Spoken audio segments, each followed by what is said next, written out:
What's up? So I haven't posted any speed paintings, but I have been doing them. I just haven't recorded it. And also I don't have any camera open. I've just given up on figuring out what's going on with my camera. I was reading on OBS forums, and apparently a lot of other people have been having this issues. I think the latest OBS just kind of screwed the pooch. But also, like, when I was in meetings, I also noticed that just my camera would just freeze. So it's just something going on. It could be just a Windows update in general. It might actually have nothing to do with OBS. Either way, I'm not really worried about it. You guys are just gonna have to deal with my voice. So as I said in previous videos, I'm just gonna go through content that I think would be cool to create. And I'm not really looking to stick any specific kind of content out there and just kind of make stuff. I'm just trying to be consistent, try to put stuff out that I think would be cool and useful, things that I'd like, things that I would want to talk about, and just get you guys an opportunity, like a window into that. And one thing that I know that I do a lot in this industry that I actually don't talk about that often, and that I know I definitely don't show at all in any real way, but I actually do quite a bit within the industry, which is like storyboards and illustrations. And I do it a lot. And I'm in meetings constantly, and people are like, what would a sequence look like? And I'm like, I can bang something out. And I do like within a day or two, sometimes in a week, if it's a longer sequence. And then I pitch it to the team, and a lot of times it goes very well. I've done this pitch once at Blizzard where I get all the way to some big people. Like I pitched it in front of Chris Messin once, this like short film that I had, and it actually did really well. But I think, it got me into a point where they were considering me to do something even bigger, because I was doing stuff like that. And I thought, what would be cool is like to do more of that, like create little pitches and stuff and just like little storyboards. But what I was wondering is if you guys would love to see that. And so I thought, well, why don't I pitch one of the things that I've already created, that has been like, that's actually out there. So this is a pitch that I did, that was for Legacy of the Void. So the Legacy of the Void cinematic came out. So if you guys want to watch the Legacy of the Void cinematic, just type in StarCraft to Legacy of Void cinematic, and you'll see something similar to what I'm about to show you here. But I'm going to pitch it to you kind of similar to how I pitched it to my team.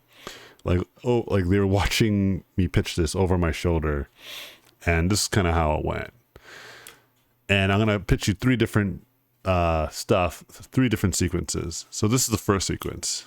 So you got a High Templar. He's just like blasting motherfuckers. Just doing High Templar stuff, being a cool character, looking badass. And then all of a sudden you hear in the background, and he turns and he sees another High Templar gets a Hydralisk needle right through his chest. He's like, kicks off a Hydralisk. He's like, oh no. He phases over to him, realizes his bud's pretty much fucked.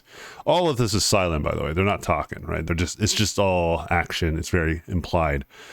You see in his eyes, he's like, bro, dude, you're done. Like, you could just tell. And he's like, I know, man.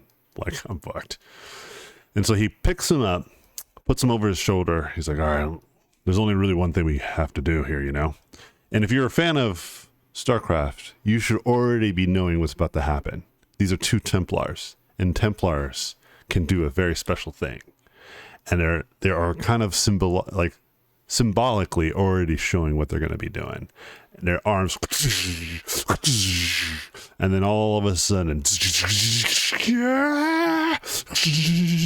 there's like this huge flash of energy and light.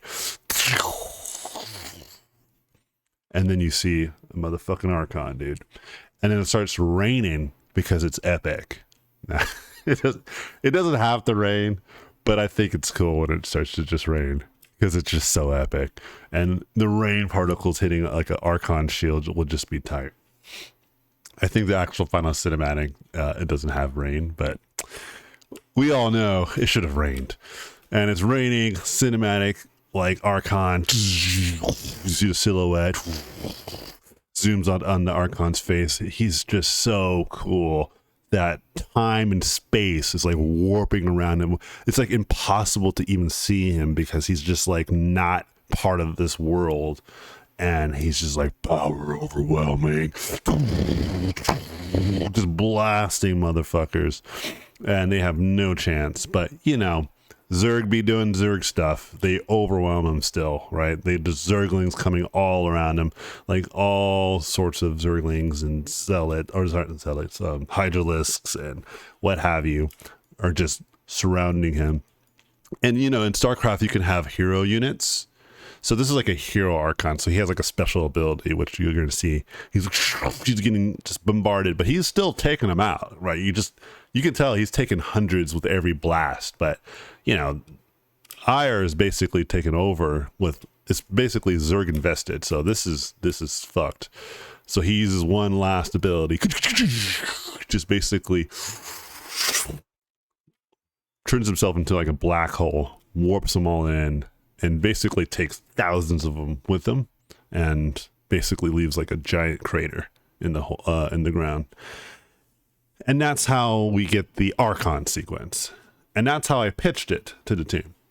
Now, obviously, that's not exactly what happened, but a lot of what you saw in the final sequence, like the Archon, like the power overwhelming, the hand over the shoulder, the phasing over instead of a Hydralisk, it was a Zerg. Instead of it raining, you know, it just was a cool scene. And instead of a Zerg, like overwhelming odds of Zergs, it was like a Ultralisk, which I think actually is a better call, because Ultralisks are badass, and seeing like a badass Ultralisk going against the Archon, I think is a better call.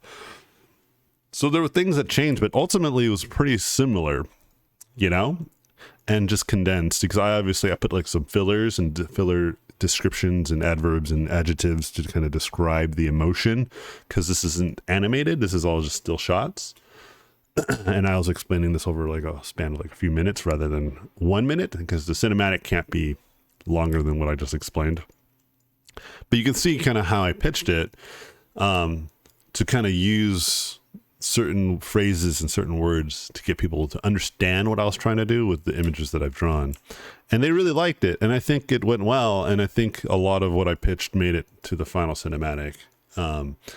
Because I am a fan of StarCraft, and I know what I think I would love to see in the final draft of that.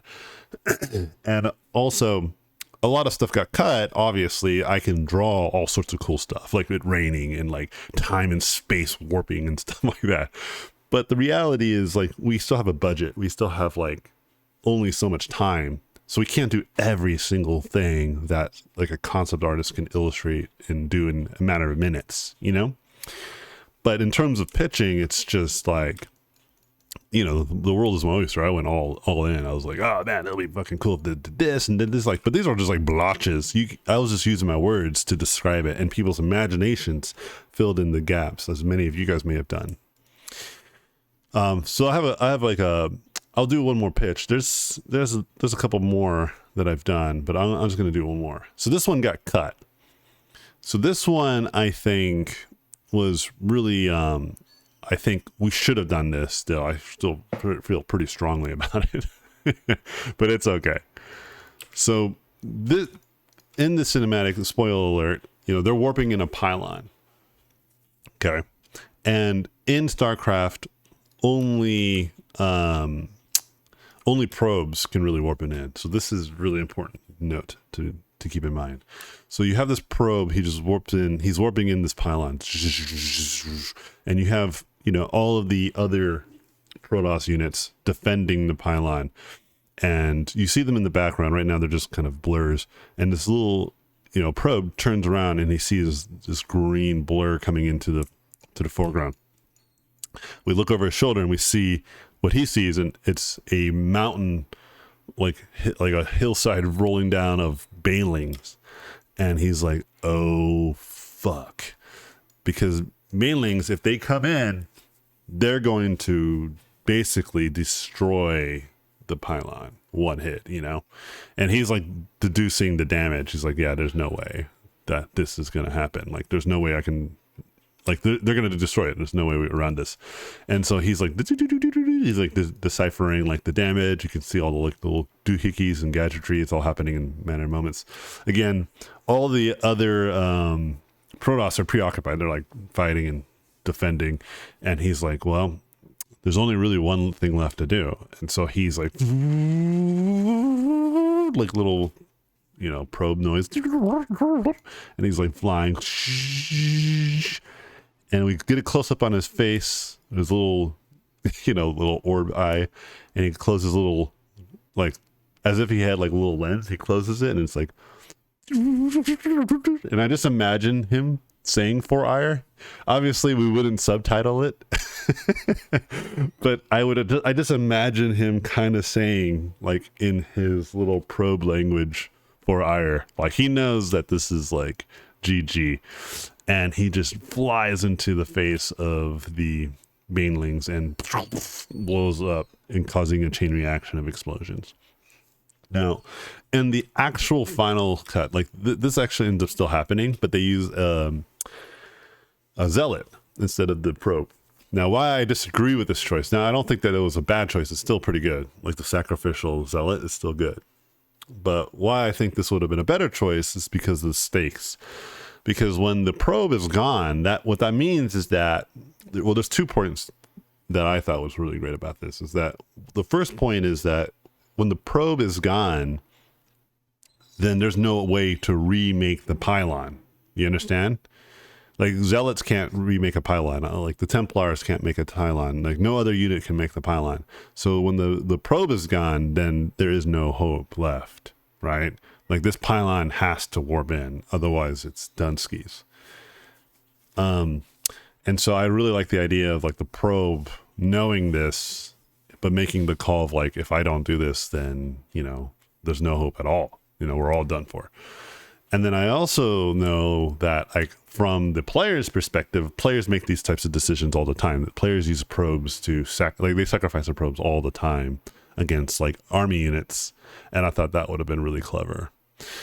Like kind of like a nod to players, like we know your micromanaging skills are dope and you guys would have made that same call, you know, instead of sacrificing a zealot, you guys would have definitely used a probe, you know.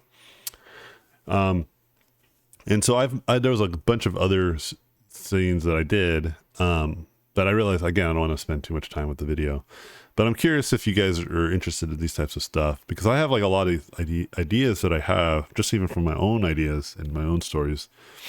But I do this a lot, and a lot of the stories and little storyboards and pitches that I do internally for projects tend to do pretty well across the board. And I like to do them. And I was wondering if this is something you guys would be interested to seeing me do, and even like kind of demo, because I haven't even done a tutorial or demoed this ever. Not because I don't think that this isn't a useful skill. It's like an incredibly useful skill, as you guys could probably imagine, using your concept art skills as well as your ability to pitch and explain ideas through sequence. But I don't know. It's definitely something I love to do, something I love to explore. But I just wanted to share this with you guys. It's something I've done many, many years ago, but I've only shared this a few times with some students, because people are always like, every time somebody asks about this type of stuff, oh yeah, I've done this, and they're like, what, really? And then I show them. And I have like almost every other job I've ever worked at, I do have like some storyboards that I've done. I'm not sure if I can like dig them up. It's always like, sometimes they're really crude. They're not always as good as these ones. These are actually really nice. They're like well illustrated and colored and everything. But I have done quite a bit. Yeah. And maybe I'll do the other 2 in a different video, because I have 2 more. And one of them has also made it in, and the other one didn't make it in. But I'll show those 2 in a different video, maybe, to kind of keep this one short. But anyways, hope you guys enjoy. If you guys have any questions, I'll check the comments and see what's up. Cheers.